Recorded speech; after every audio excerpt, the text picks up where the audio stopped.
Hello everyone, and welcome to SD-GCM version 2.1 from AgriMetSoft. Before we begin, you can access the complete user tutorial by clicking the Help button to open the built-in PDF, or you can download the latest tutorial from our website.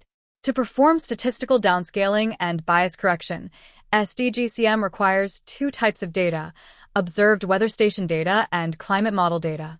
The climate model data includes both historical simulations and future scenario projections, such as SSP or RCP scenarios. The first step is to define your weather stations. You can either enter the station names and coordinates manually or import them from a file. Once the station list is ready, we can proceed with loading the observation and GCM datasets. Now, let's import the station list from a file. First, select the appropriate worksheet and specify whether the first row contains column headers. Next, assign the columns for station name, latitude, and longitude. The latitude and longitude should be provided in decimal degrees. If your coordinates are stored in another format, you can convert them to decimal degrees. Next, we need to load the observed station data. Click Select Data File and choose your text or Excel file. Then select the appropriate worksheet. Depending on the size of the dataset, loading the file may take a few moments. If your data is monthly, hourly, or 3-hourly, simply choose the corresponding timescale before continuing. In this example, my dataset contains daily observations, so I select the daily option. If the first row of your file contains the station names, click the Auto Fill Callhead button. SD-GCM will automatically match the column headers with the stations in your station list. Next, specify the format of your date column. If your dates are stored in the standard Excel date format, simply leave the option as Auto Detect. Otherwise, select the appropriate date format from the list based on your data. Once the columns and date format have been configured, click Load Station Data to import the observations into SD-GCM. Now, let's move to the Grid Data tab. SD-GCM provides three methods for loading GCM data. Method 1 lets you import historical and future scenario data from Excel or CSV files using separate buttons. Method 2 allows you to download CMIP6 data directly from the Copernicus Climate Data Store using OP&DAP. Method 3 lets you load NetCDF files for both historical and future scenario data. Since this method requires additional settings, I'll demonstrate the easier option by downloading CMIP6 data directly. Now, I want to show you the downloading method. The first time you open this window, read the instructions, create your Copernicus CDS API key, paste it into the box, and click Save Key. You only need to do this once. Next, configure the download request. In this example, I'm downloading precipitation, so I select PR as the variable. Then choose the climate model. I'll use MIROC6. Next, select the daily timescale, the historical experiment, and specify the date range from 1993 to 2012, which matches the period covered by my observed station data. Using the same historical period is essential for calibration and evaluation before applying bias correction to future climate projections. Since we're downloading the historical dataset, make sure the target is set to historical GCM data. Then click Download and wait while the data is retrieved. Depending on the number of stations and your internet connection, this may take a few minutes. The progress bar shows the download status for each station. Once the progress reaches 100%, the download is complete. Next, let's download the SSP245 scenario data. Change the experiment to SSP245 and update the date range to match your future projection period. Then change the target to future GCM data and click Download. As before, wait for the download to finish. You can also adjust the buffer area, but the recommended value is 0.0, which allows SD-GCM to automatically use the nearest available GCM grid cell for each station.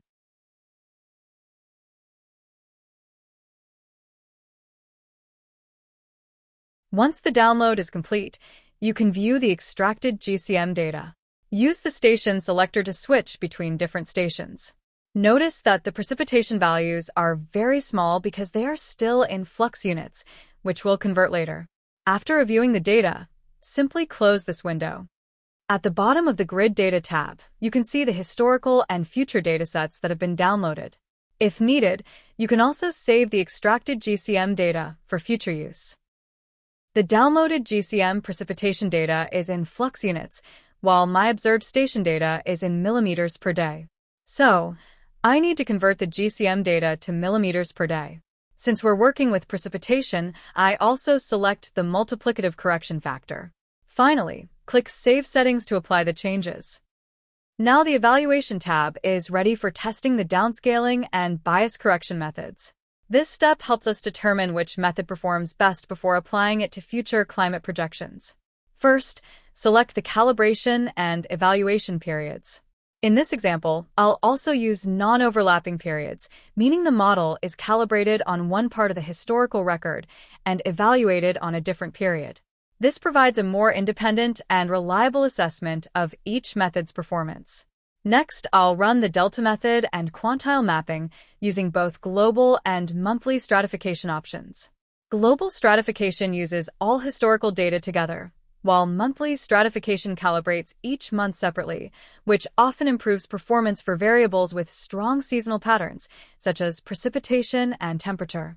After each run is complete, I'll click Send to Comparison Table. Once all methods have been added, we can compare their performance side by side using statistical indicators and charts, making it easier to identify the most suitable method for our application before proceeding to the final bias correction.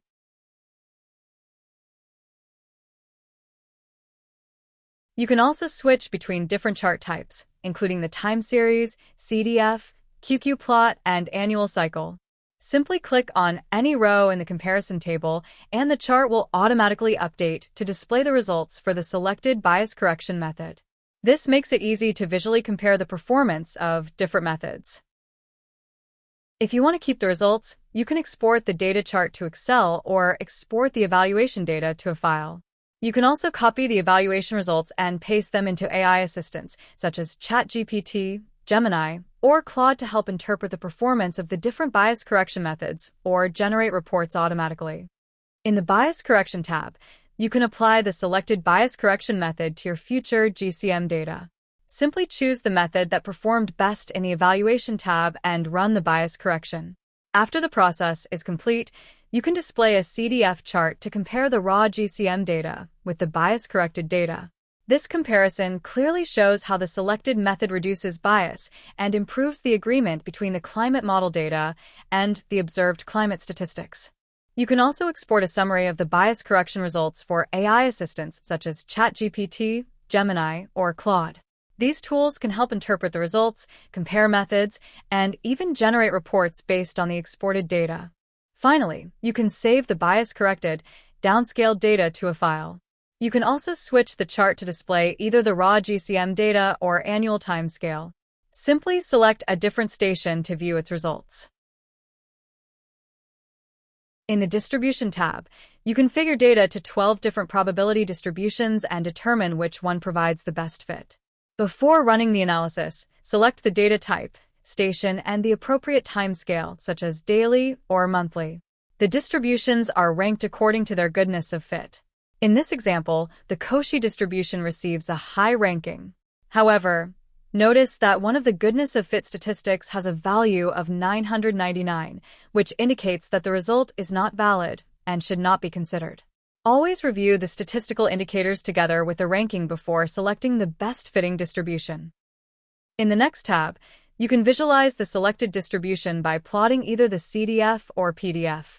Choose one of the acceptable distributions from the previous tab, and the corresponding chart will be displayed. You can also view the estimated parameters of the selected distribution, which are useful for statistical analysis and further applications. In the CDF/PDF plot section, you have several options for customizing the chart. You can change the chart type, adjust the display settings, select different distributions, and modify various plotting options. In this example, I'll demonstrate a few of these settings so you can see how they affect the final chart. You can also save the graph as a PDF for reports and presentations. If you need the underlying values for further analysis, you can export the chart data to an Excel or CSV file. The Data Counter tab lets you count the number of values less than, greater than, or between specified thresholds. You can perform the analysis by year for a specific month or for a selected group of months. You can apply the analysis to the observed station data, the raw GCM data, or the bias-corrected, downscaled data. In this example, we're counting the number of days with daily rainfall greater than 10 millimeters. The results clearly show that the future GCM projection contains more days exceeding this threshold than the historical observation period, indicating an increase in heavy rainfall events in the future climate scenario.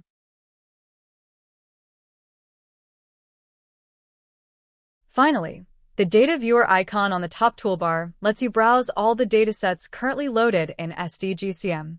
You can switch between different data types, such as observed station data, historical GCM data, future GCM data, and bias-corrected data by using all methods and timescales, as well as view data for any station in your project. If needed, you can export the currently displayed dataset or export all datasets together into a single file for further analysis or archiving. Thank you for watching this tutorial.